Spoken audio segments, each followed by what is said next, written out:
حضرت بایزید بستامی کہتے ہیں کہ میں نے اپنی ماں کے آگے ہاتھ جوڑے، میں نے کہا امی تجھے راضی کروں یا رب کو راضی کروں؟ تو اپنے حق مجھے معاف کر دے، اللہ کو میں راضی کر لیتا ہوں۔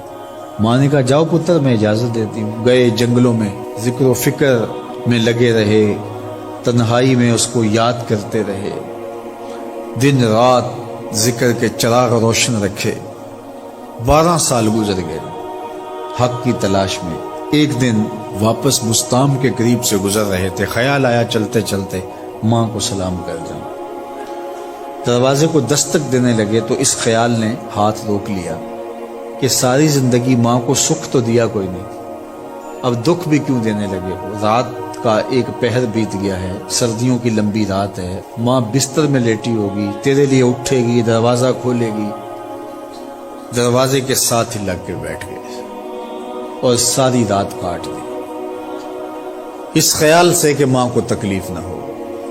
جب سحری کا وقت ہوا تو اندر سے جو نالی آتی تھی اس نالی سے پانی آیا، سمجھ گئے میری ماں تہجد کے لیے اٹھی ہے اور وضو کا پانی ہے، تو فوراً دروازے پہ دستک دی۔ اندر سے آواز آئی بیٹا بایزید میں ابھی آئی۔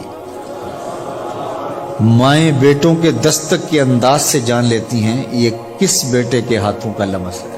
12 سال کے بعد آئے، دستک دی، کہا بیٹا بایزید میں ابھی آئی۔ ماں کی تو نگاہیں ہی دروازے پہ رہتی ہیں۔ اللہ اکبر۔ کہتے ہیں کہ ماں نے دروازہ کھولا، 12 سال جنگلوں کی خاک چھانتے بیت گئی تھی، پراگندہ صورت، بکھرے ہوئے بال، پھٹے ہوئے کپڑے۔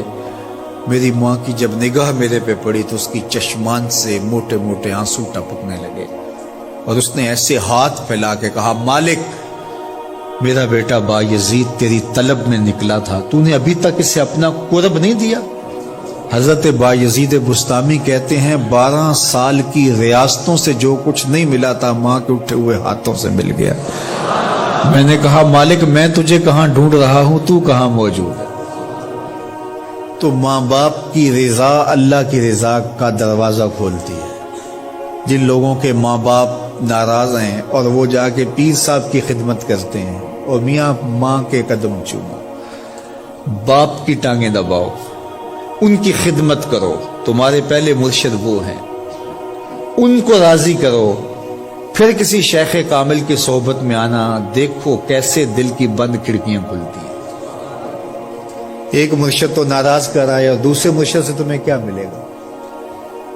تو راستہ یہیں سے کھلے گا۔ والدین کو کبھی ناراض نہ